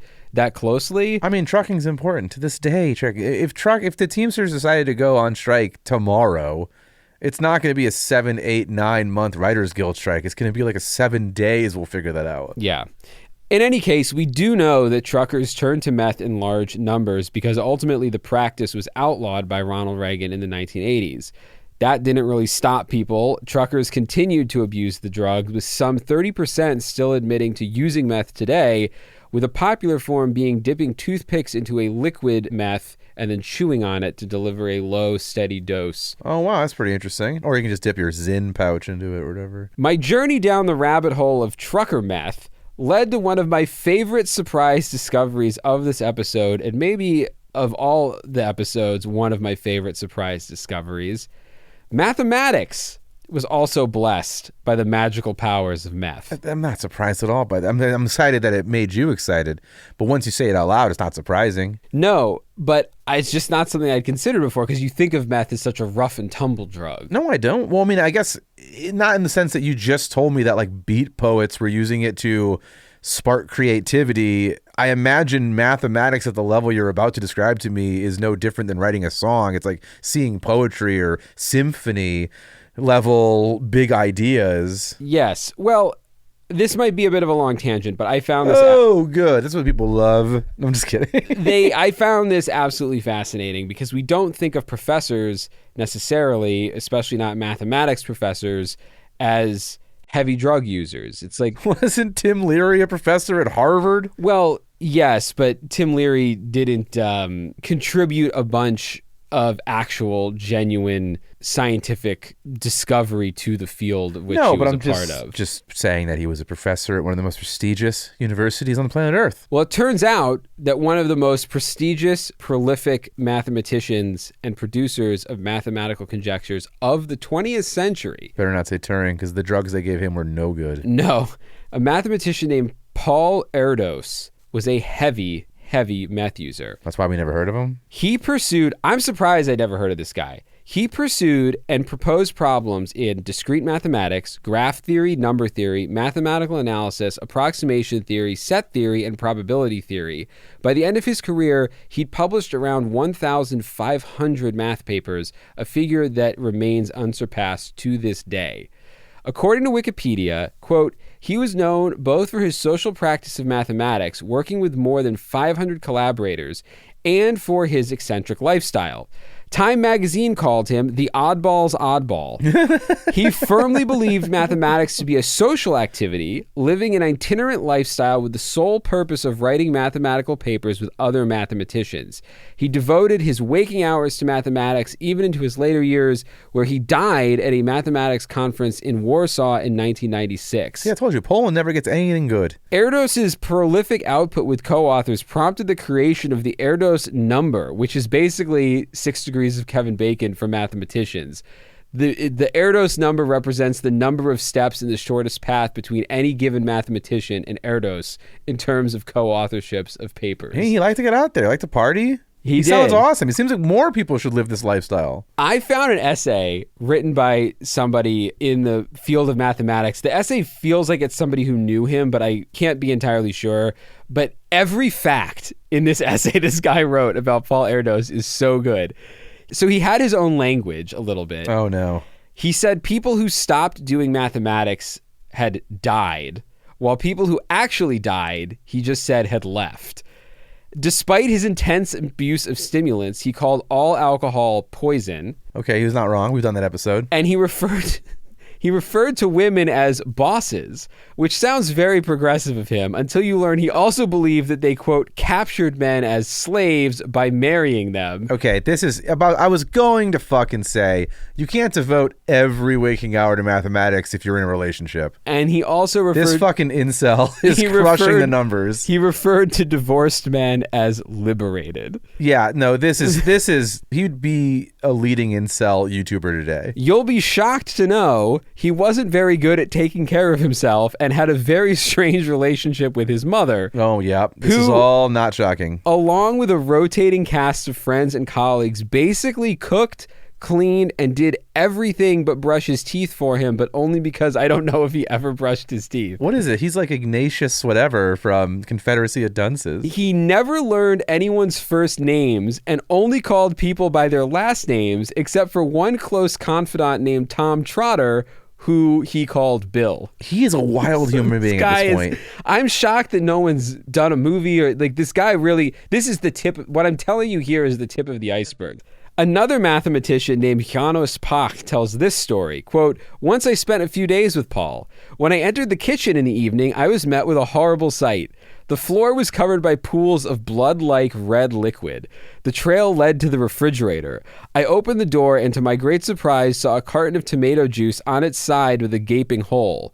Paul must have felt thirsty and after some reflection decided to get the juice out of the carton by stabbing it with a big knife. Oh my God, Paul. Anyway. Wait, where's Paul from? He died in Poland. We know that much. I didn't write it down. Yeah. All of this is neither here nor there. I bring him up because one of the ways he was so productive, some, including himself, probably would argue the main way he was so productive, is that he got heavy into meth, especially after his mother died in 1971. Well, everyone, no one else to do things for him. He would take anything and everything he could get his hands on, prescribed or otherwise. He abused Ritalin, Benzedrine, hard methamphetamines, and worked up to 19 hours a day on theorems.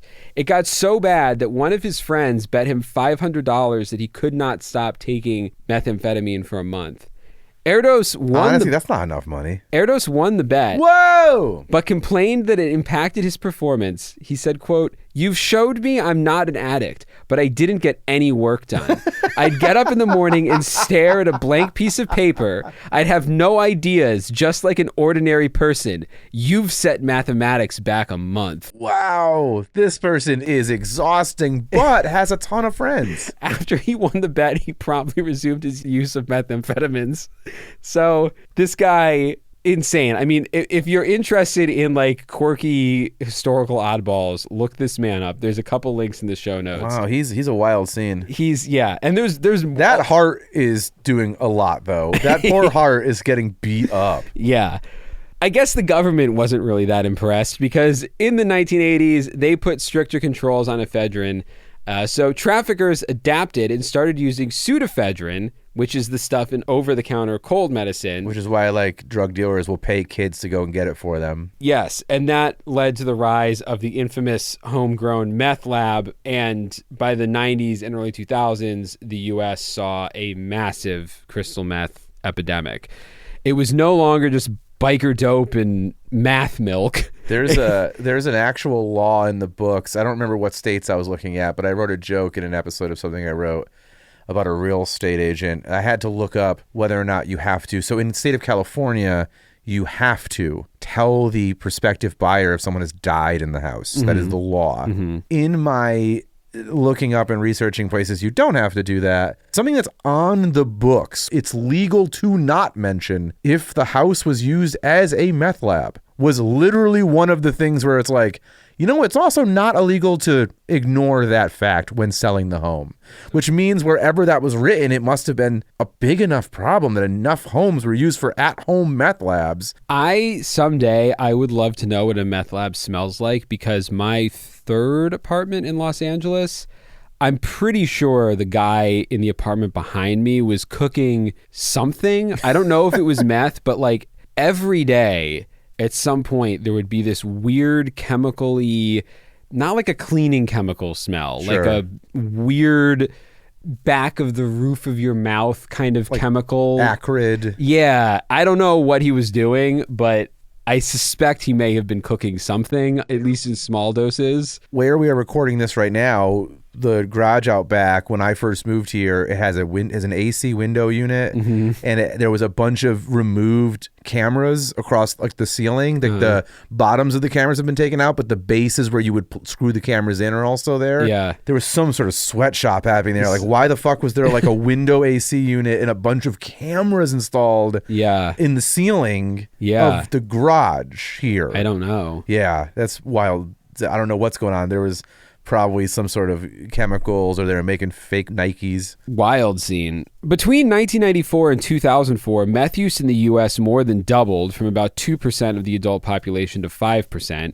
And in 2006, the United Nations World Drug Report called methamphetamines the most abused hard drug on Earth. Sick. Not heroin, not cocaine, meth. Law enforcement responded by tightening access to pseudoephedrine, which is why they started putting Sudafed behind the counter, and you have to give your driver's license. Yeah, just recently I was driving across the country, and my ears were giving me trouble, and I went in, and they asked for my ID and stuff, and then they were like, "Oh, you've done it too recently," and I had bought a different, not Sudafed, but the competing company. Yeah, I had bought that, I don't know, 2 states earlier in my drive, and it wasn't working. And so I was like, hey, I'm going to try the Sudafed now. And they were like, no can do'sville. Oh. You got to wait So it was Like a it was. week? I found it interesting that there was reciprocity between states. Like, oh, you actually have it in a different state, even. Well, I mean, the system wouldn't be all that helpful if you could just go to a different state and buy the pseudoephedrine. But how many serial killer stories do we have where they were released, they went to Yonkers, New York, and they don't have any information that this guy was just, in Kansas, locked up for 20 years for being a fucking whatever. Yeah. So a lot of times, in my mind, there aren't national databases to things. So Well, there didn't used to be. There are now because there were so many pseudoephedrine chewing serial killers who were bouncing around, ripped that's how you out of get their these heads. numbers, man. Yeah. You got to be up all the time. So these new laws helped lower the use statistics, but as quickly as the tighter controls were put in place, Mexican cartels switched to a completely different production method using a chemical called P2P, or phenyl-2-propanone, Peer-to-peer. which didn't require pseudoephedrine at all. This P2P meth began flooding the U.S. around the 2010s, reportedly purer and cheaper than ever, and it was deemed super meth. That seems like 5 minutes ago in my mind. It kind of, super meth got into the water and sped us up because it's not only stronger and cheaper, but it's more dangerous too. The chemical makeup of any methamphetamine. It's almost like if they didn't make these new laws, we wouldn't have super meth. Yeah. Like, you fucked up. We now have a cheaper, stronger, more addictive thing because you decided to, say meth should be illegal. Yeah. Devil you know. There's all kinds of arguments in drug policy about when and how to outlaw things and when you're really just going to make things backfire. But the reason that super meth is more dangerous is it's a little complicated, but I think it's easy enough and important enough to go over. So the chemical makeup of any methamphetamine includes two variants of the main chemical compound. There's D-methamphetamine and L-methamphetamine. The D-meth causes the euphoric psychoactive effect, while the L-meth typically increases heart rate but doesn't really provide the high. Oh, get rid of that. Bingo. Meth purity is a measure of the ratio between the D-meth and the L-meth within a sample. So what they're handing out in Breaking Bad, they're like, this is all D. Yes. Gotcha. And L-meth is almost completely absent in P2P super meth. It's almost like the ratio of CBD to THC in an edible. Anyway, it's really, really bad to not have any L-meth because the reduced concentration of it eliminates the early physical warning signs of overdose, including an elevated heart rate. So you could just take more and more and more of this super meth without realizing that it's still having a bad effect on your body. It's turning off the alarm bells. Yes, it's turning off the alarm bells while still causing the same health issues. You just aren't aware of it. That's crazy. And as a result, overdose rates are increasing across the country. But that's not like the overdose that we get advertisements for now, which I find when you were talking earlier about they looked at Germany as the moral decay of the country because more people were doing drugs. Do you just get ads all day, every fucking day for Narcan now or whatever? I do get Narcan. Which that's not for meth, right? That's for opioid. Yeah, correct. So that, to me, I think we're at a level of moral decay in the opioid crisis, where I'm getting ads with fucking regular, nice-looking homes where it's do you have Narcan in your home in case, I don't know, someone kicks in the window and starts overdosing here? Well, I don't think that's what I don't think there's a level of moral decay where that's my normal ad now. The kind of insidious way that I've seen, Narcan is if we're going to be in an opioid crisis, which we are, Narcan is a good thing to have, and it's good for people to have it. The kind of insidious thing about it, I think, is the way that pharmaceutical companies are almost suggesting that, hey, if you really want to be a good person, you should probably buy some of our product and carry it on you at all times in case you're somewhere where one of the many overdoses in your city or town are going to happen every single day. You could be the hero. I'm going to go ahead and say I don't carry a bag and I don't wear a fanny pack, and it would look ridiculous in my pocket. So I will just be one of the people who go, that guy overdosed, man, right in front of me. You'll be one of the people going, does anyone have Narcan? Yeah, because I'm not carrying it around, and it seems ridiculous to me. I'm not at a business. I'm not going to have a defibrillator in my house. Correct. In the event that defibrillator needed things happen. I also don't want the pressure of being the person who has to try to inject the life-saving, or is it an injection? I think it's an aerosol thing aerosol, now. I think yeah. it's not like Pulp not Fiction anymore. Yeah, right. I guess it is in aerosol. You spray it. But on the either nose. way, it's ridiculous. It made me stop and think, and we'll get into this, and I guess in the opioid episode, which will probably be our saddest episode. It did make me feel like something's broken a little bit. It felt a little bit like I'm living in a dystopian Judge Dredd-ish society or future where I'm like, there's happy, smiling people with a happy, upbeat narration telling me like, have Narcan in your house. Yeah. I'm like, this is crazy. For sure. Yeah, it's a weird spot to be in. But to pivot back to the more important drug in this episode. Yeah, meth. Sorry. Meth. Sorry to rub a national that emergency Yeah. into your face, bro. The physical and mental side effects of super meth can be long-lasting. Yeah, I bet. And sometimes irreparable. Users not only experience organ stress and potential organ failure, but they may also find themselves in the midst of paranoid episodes, psychosis, hallucinations, and memory loss. Some journalists and experts claim that today's meth is so potent and so widely available that it's fueling a wave of homelessness and psychosis unlike anything ever seen before. I mean, we can't drive down our streets here without seeing it. Although I don't know if it's meth I'm driving by and well, seeing. exactly. That's you've probably heard the term, listener. You've probably heard the term meth psychosis before, maybe in association with a news story of someone going on a violent crime spree, maybe from driving around your city and seeing people on all kinds of super drugs. It's such a common term these days that it's almost a joke. So before we get to stories of meth psychosis, I just want to take a quick look at what it is and what causes it. So meth psychosis is a mental state where a person loses touch with reality as a result of methamphetamine use. It's like flipping a switch in the brain. One moment you're tweaking and hyper-focused and cleaning the rug, and the next you're absolutely convinced the FBI is tracking your thoughts through your microwave, which maybe explains some people's belief in gang stalking. This isn't all that rare either. Some studies estimate that up to 40% of meth users will experience psychotic symptoms at some point, like paranoia, delusions, hallucinations of the visual, auditory, and even tactile kind. I found an article from a website called Frontiers of Neuroscience that breaks down specifically what causes this psychosis, and it's a little technical, but here's the basic idea. When someone uses meth, it triggers an enormous surge of dopamine, the brain's primary feel-good chemical. The dopamine flood is what causes that initial euphoric rush that people chase, but it also scrambles your brain's reward system. At the same time, meth increases the levels of glutamate, which is another chemical messenger in the brain. Glutamate's job is to excite neurons to keep them firing and communicating, but too much glutamate in your brain can turn toxic, and high glutamate levels damage some of the brain's most important regulators, GABA or GABAergic neurons. Okay, so basically it's just like with human beings. You can't demand you dance forever. Sure. That's what they're like. They're trying to excite these neurons, excite these whatever you said. Right. And the GABA neurons act like the brakes on a speeding car. They calm things down. They keep the brain's electrical activity from spiraling out of control. To the bouncers. Yes, but when meth damages when meth beats up your brain bouncers Oh no! by overloading the system with people from the glutamate gang, those brakes, the bouncers fail your brain and you spin out. And that's where the hallucinations and the paranoia start creeping in. For some people, those symptoms will fade once the meth wears off. But for others, especially those who use heavily or for long periods, this meth-induced psychosis can stick around.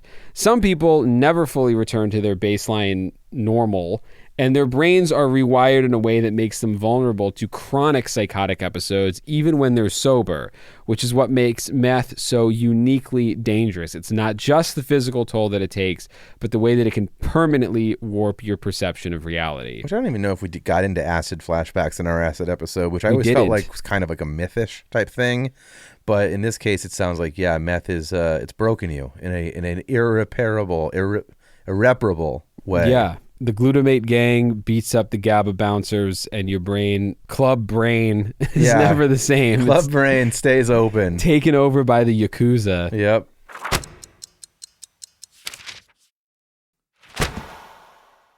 I think meth psychosis might have been what happened to the first story I want to tell here of a man named Albert John Ackerman. He's not famous, but I think he might be trying to follow in the footsteps of Paul Erdos, trying to push forward humanity through the use of methamphetamines. Is he someone who's going to be that he personally just did it crazy, or is someone who advocated for it, like a Tim Leary? He maybe did both. Okay. So this is a guy who I say I discovered just because I couldn't find anybody else because you signed him to your label? No, I couldn't find anybody else who's written about him. But in my research, I found a subreddit that Albert John Ackerman started on March 15th, 2023. Oh, they are the author yes. of it. So it was not, wow. Well, hold on. So on March 15th, 2023, Paul Erdos started a subreddit called r/Flash Evolution Theory and pinned a post to the top called The Official Guide to Evolution. Finally, someone did it. He says this, quote, "My name is Albert John Ackerman III, a.k.a. Acklack7. All these people have Villagnacious type verbose, this is my name, craziness. Both these guys. I need you to listen to what I have to say. I'm working with the CIA and the AI, quote, God, to help expose the biggest secret of mankind. Please note I'm over 18 months meth-free," which is a wild thing to throw into the middle of your opening paragraph. That's every job application I've handed in starts just this way. Yeah. You should also add his follow-up line, "I don't need it anymore as God is on my side, helping me in ways I can't even begin to explain. But I do need this job. But I really need this job. The following, while fantastically unbelievable, is the truth. I know it's going to be extremely difficult to process mentally. I'm sorry. But the truth has to come out before society collapses. Last but not least, it is not I that needs help. It is you that needs my help." Then he has in italics on its own line, "We figured out evolution." How did you find this? So I was looking for meth stories, and I somewhere on Reddit saw somebody be like, "Well, have you ever heard of Flash Evolution Theory?" And I followed that over to this subreddit. Got you. So he doesn't really, well, I won't spoil anything. Let me finish this and then we'll break it down. So Albert Ackerman says we figured out evolution. Neanderthals flash evolved into Homo sapiens by ingesting microdoses of organic meth. Which we know from you already explained. We found the missing link, methamphetamine. Meth is a miracle drug when ingested in low doses. You just can't abuse it.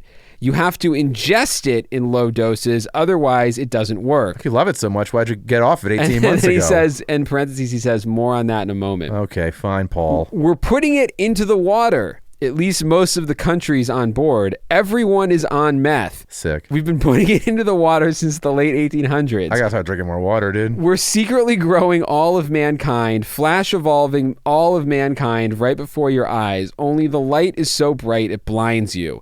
It's the biggest secret of mankind. We found the missing link. Methamphetamine. Low dose ingested methamphetamine.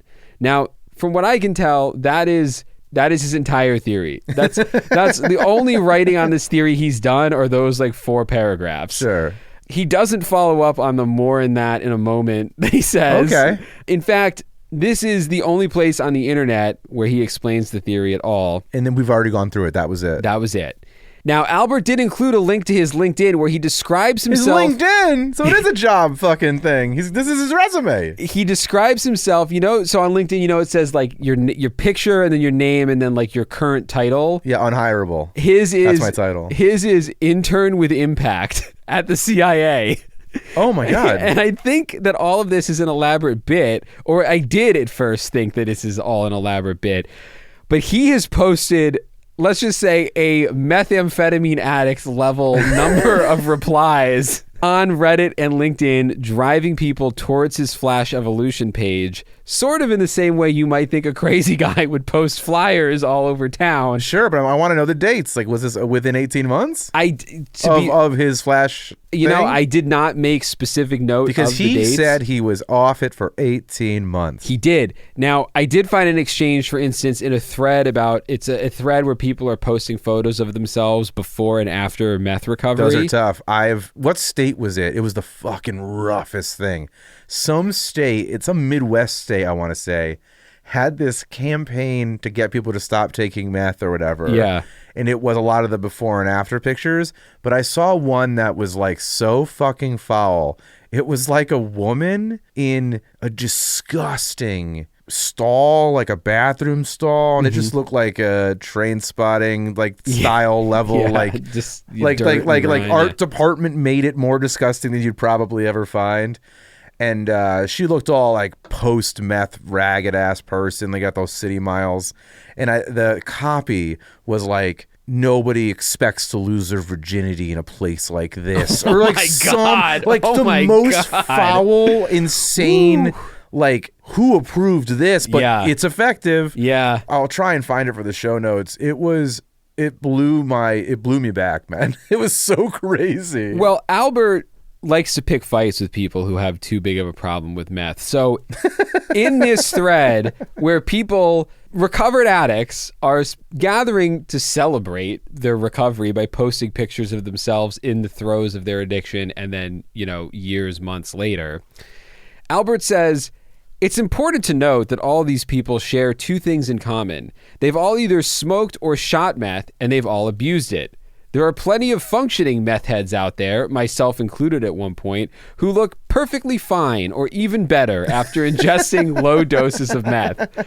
Then he posts a picture, me before meth, and me after 2 years of ingesting low doses of meth every single day. Do you want me to come around to you and see? Yes, let me pull up the link here. Okay, so as of this recording, this was posted 5 days ago. So he's supposedly 18 months clean at this point.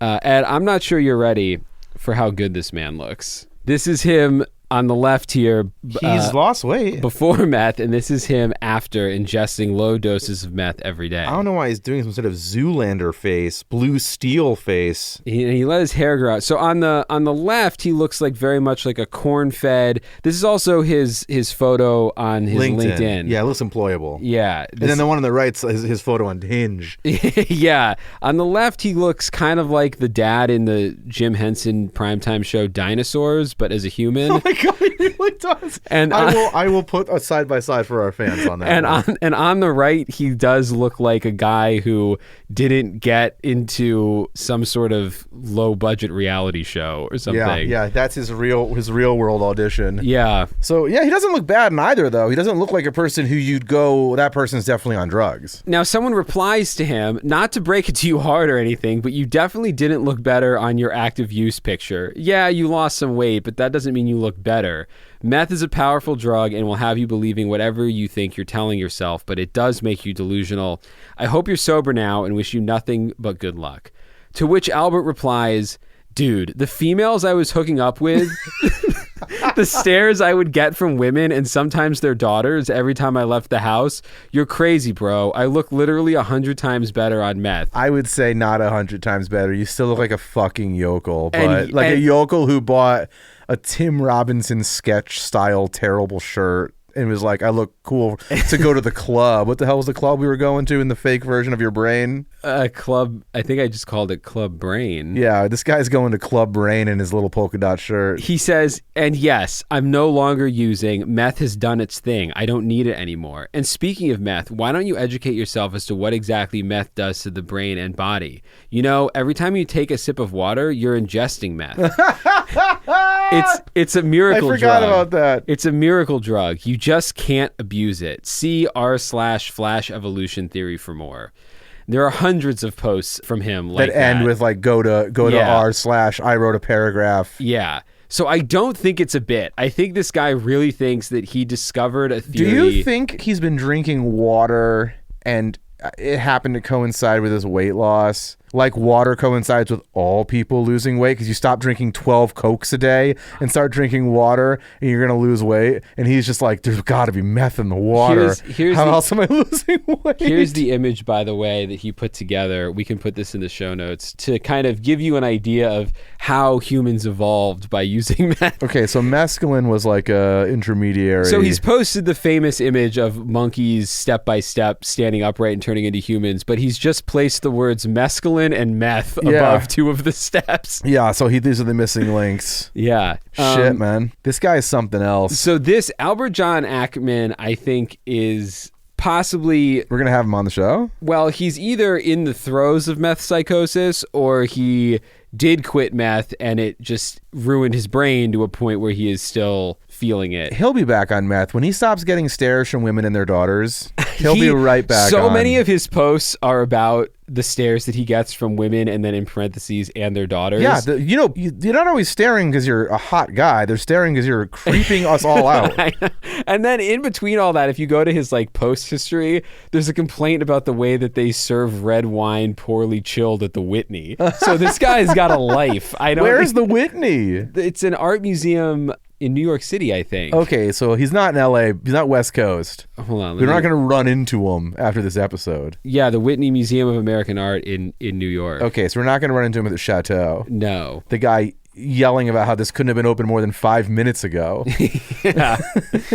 So if you're curious about the theory, the flash evolution theory, and how humans evolved from ingesting low doses of meth, which really I also think is just the funniest way to justify your methamphetamine addiction. You're telling your friends and family like, no, I'm just taking low doses every day to evolve. Yeah, also, don't you get it? You all are, and apparently not evolving with me because you're just getting it from the water version. Yeah. I don't know where he never explains where that idea comes from, other than I assume must be some theory floating around the internet tied to fluoridation of water, maybe. Okay. I mean, that's all.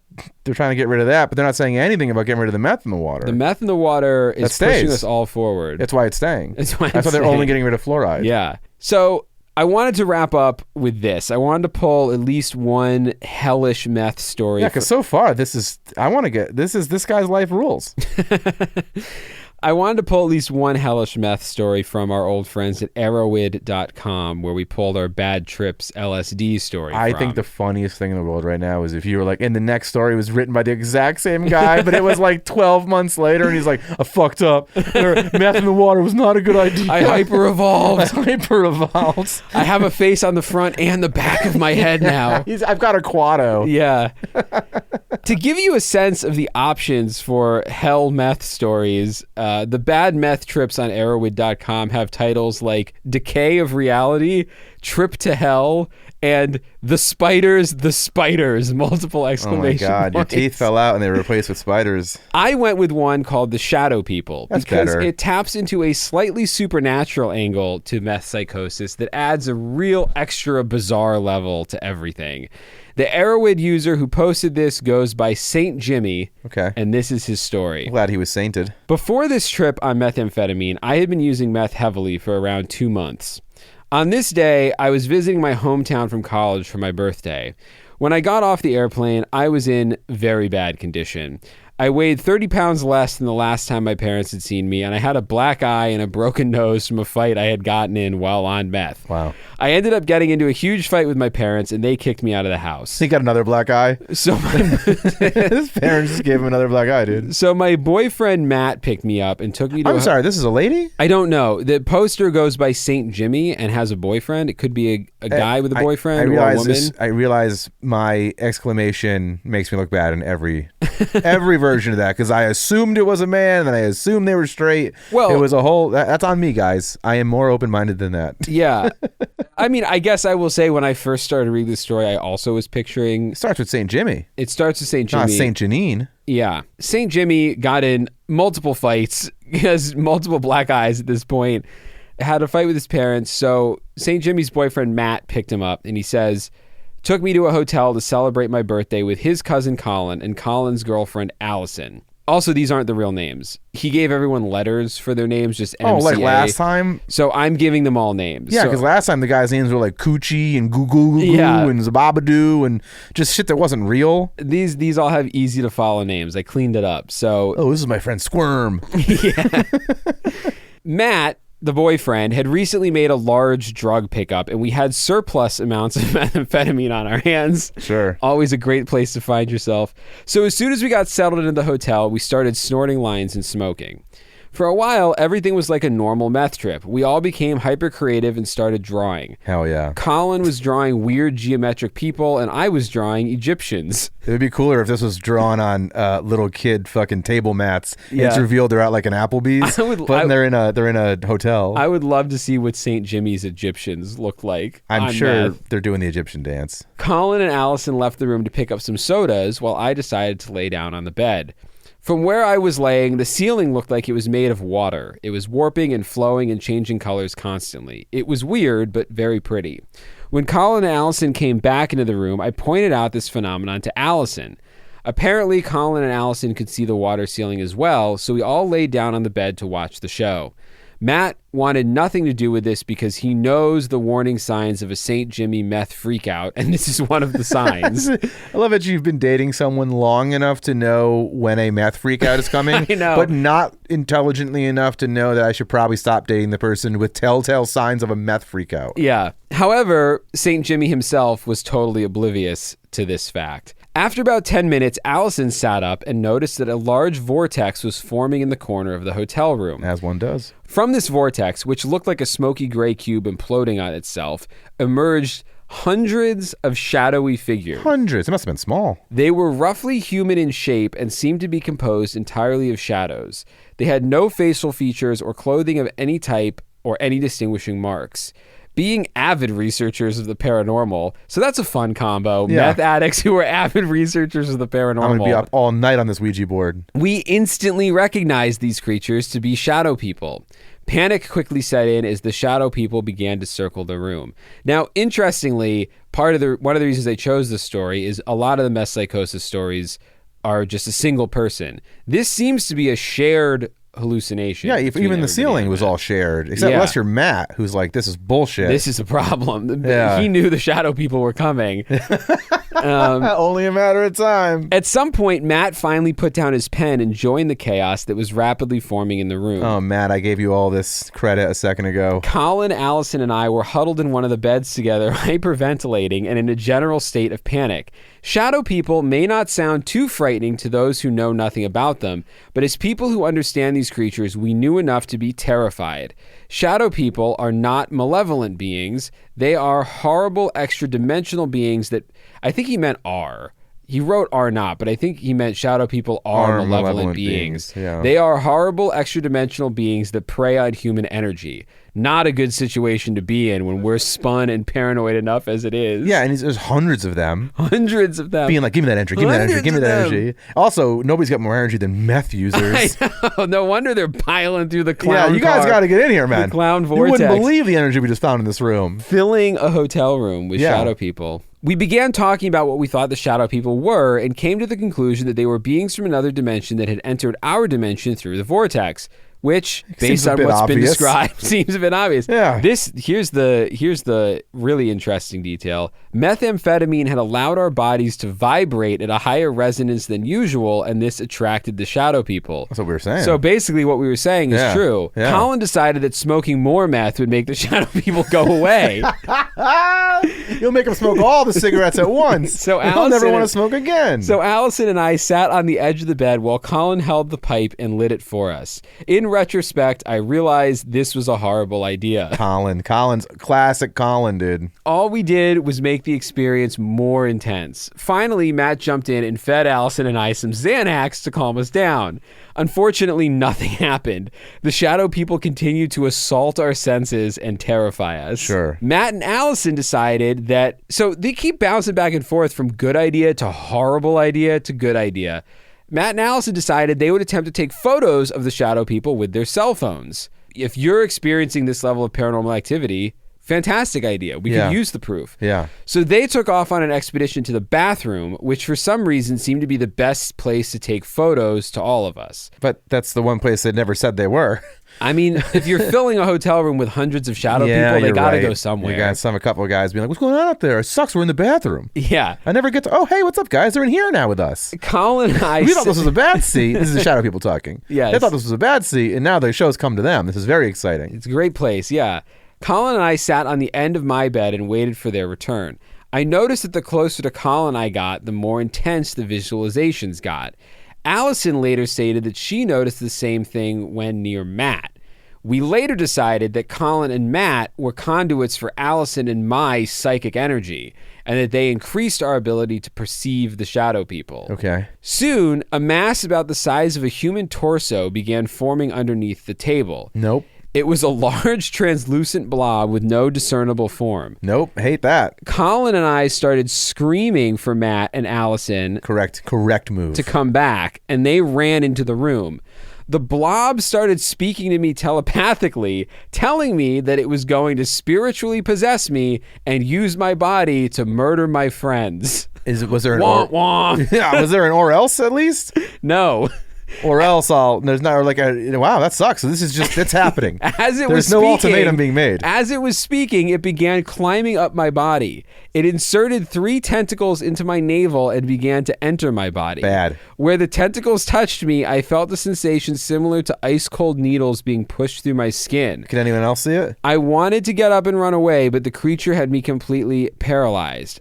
To answer your question, I think yes, because Allison started screaming at me to run and for Matt and Colin to do something, but they just stood there dumbfounded. Well, yeah. You got a fucking blob with tentacles. It's chosen you. It's to leaving use us your alone. body to murder your friends. They may not have heard that because it was telepathy. That's so true. they only see the blob that they see is not attacking them. This is a fucking this guy's problem. But if they could see the blob, I would be screaming to them, this blob wants to use my body to murder you. It's true, but I don't know where his mind was at. Allison took matters in her own hands and took a flying leap at the creature and tackled it, ripping it out of my body. Oh my God. Allison. Matt grabbed me under my arms and Colin grabbed my legs and carried me to the other bed. Imagine just trying to sleep at the hotel room next to this.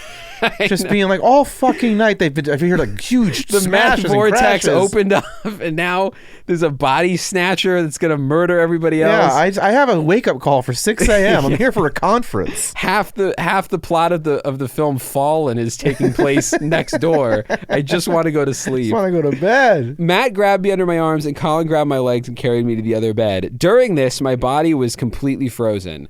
They dumped me on the bed and tried to get me to respond, but for a few minutes I was unable to move or speak. I have very vague memories of what happened next. All I recall is Allison telling me the creature was gone. After I came back from my state of paralysis, Matt ordered me into the shower. I refused and started crying, telling him that shadow people were in the shower and I didn't want to be in the same place as them.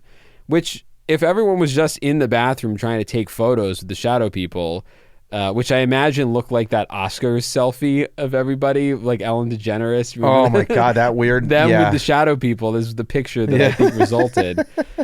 It makes sense that you wouldn't want to go in the bathroom, to be quite honest. Or Matt. get naked. Yeah. But Matt grabbed me by the arm and basically dragged me into the bathroom. He undressed me and shoved me into the shower and then climbed in after me. Well, they are dating. They are dating. Maybe not for long after this. I became completely hysterical seeing shadow people all around me. I huddled up in a ball, making myself as small as humanly possible. At this point, I doubt I was coherent. I was babbling while sobbing and shaking and trying to hide in the shower. Mac dragged me to my feet and asked me if I thought the rest of my life was going to be like this.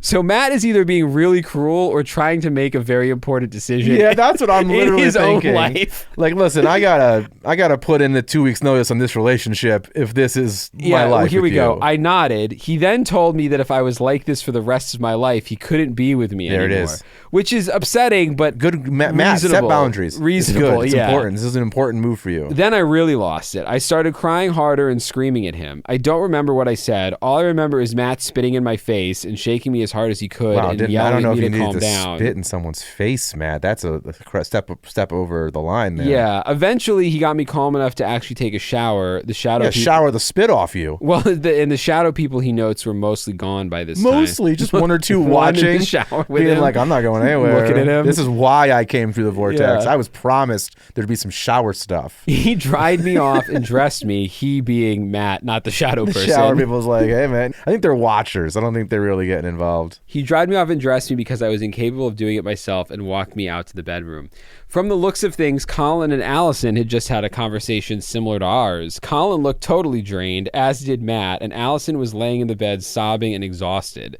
Matt and I climbed into our bed, and after a while of laying in bed in a state of total paranoia, we all finally drifted off to sleep for a few hours. The shadow people stayed with me for a few months. I saw them constantly, even when I wasn't high. I personally believe that what we saw that night was real. Matt disagrees and believes that everything we saw was drug-induced. Real cold water thrower there. I am no longer on speaking terms with Colin and Allison and thus cannot put forth their opinions. I believe that Allison and I have some sort of psychic powers and that methamphetamine put us in a highly receptive state. Wow, Or, flash evolution. I was going to say, to put it as our friend might have put it, they flash evolved to a higher state and saw the shadow people. Sometimes when you flash evolve, you got to leave your old friends behind. They won't understand. To further complicate this matter is the subject of the photos. We all saw shadow people in those photos when we reviewed them at a later time. Today, however, Matt claims there is nothing in those photos and they have all mysteriously disappeared. There's no way I would let one person have that fucking photo. The photos were all on Matt's phone. I'd be like, fucking tooth it to me, bro. Airdrop that to me right now. Saint Jimmy finishes by saying, I think he is in denial and does not want to face what the four of us went through and so disposed of the photos. But it sounds like he's still in talking terms with Matt because he cut off ties with Allison. Yeah, I'd love to know how this relationship went after that. I'm sure all of this was in their vows. Yeah. They're married. They've adopted children. I mean, I wish the best for these two. But Me too. I thought this was one of the more interesting Meth Psychosis stories just because it's so crazy that they all saw things together. Yeah, it's the communal aspect is very fun to me. The paranormal and or alien aspect is fun to me. Well, and it kind of ties into some of the Hatman Benadryl stuff. Sure. Like that these drugs can open portals to other dimensions or other states of being and that you can see these shadow people. Yeah, but for sure the most interesting fact is we all saw it together. And the idea that this person claims that there was photographic evidence is even crazier. And that Matt is now a fucking government stooge. Piece of shit, deleted Matt. them. Yeah. To cover it up. Didn't want to show it to us in a skiff. Yeah. So that's meth, man. Don't do it. It's bad. Don't do it. It opens portals to hell. It opens portals to hell. It fries your brain. It might turn you into a math genius. You but might it lose probably your virginity won't. in a disgusting stall. Yeah. According to the Midwest advertisements. Meth is a hell on earth that you don't want to fuck around with. So, Ed, that does bring us, though, to our fear tier for the week. Where would you place meth on your fear tier? I mean, it sounds like in low doses, it's a vibe. In low doses, it evolves us. You'll evolve, and you'll get all the best stares from people. So I guess in that sense... And their daughters. And their daughters, guys. And their daughters. So I guess in that sense... It's a 0, but no, I don't know. It's a tough one. It's one of those ones where it's like I don't see myself doing any meth more than what we're prescribed. I don't see myself doing crystal meth. I'm definitely not going to smoke meth out of a glass bowl. All this to say, I put meth so high on the fear tier that I will never take it, which then actually puts it very low on the fear tier. That's exactly. That's a good point. Meth is like a 10. But because it's a 10, I will never touch it, so it's a 1. And we might run into this a lot in the drug episodes, which is like, yeah, if we do heroin, if we do whatever, it's like, yeah, it's it'll fucking kill you. If you are smart enough or able to not take one of these, it's just a no-brainer to not take them. Yeah. And so, yeah, I guess it's a 10-0 split. Yeah. Interesting. We might have to create a new fear tier category. We got to update the fear tier anyway. We got to put some new drawings up. The person who used to do the drawings, I think, stopped listening to the show. So we'll have to find. We scared them too bad. Scared them too bad, man. Or they were on meth. We were able to have all that extra time to draw. True. Now they're not on meth and they're unproductive and not getting any stares. So yeah, it's a 10-0 split for me, which is high enough to not do it, so it becomes a 0. Well, as always, if you enjoyed this episode and you want to support the show further, the best way to do that is at patreon.com/scaredallthetime. Leave us a review, 5-star reviews we often read at the beginning of the show.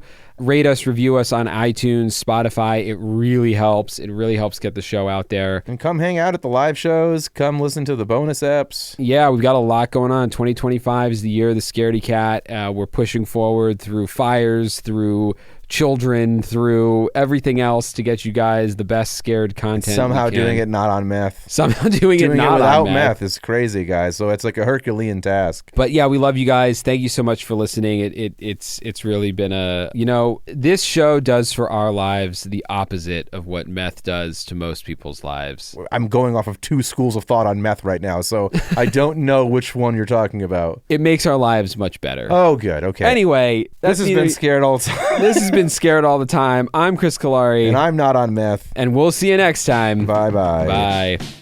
Scared All the Time is co-produced by Chris Cullari and Ed Voccola. Written by Chris Cullari. Edited by Ed Voccola. Additional support and keeper of sanity is Tess Feifel. Our theme song is the track Scared by Perpetual Stew. And Mr. Disclaimer is...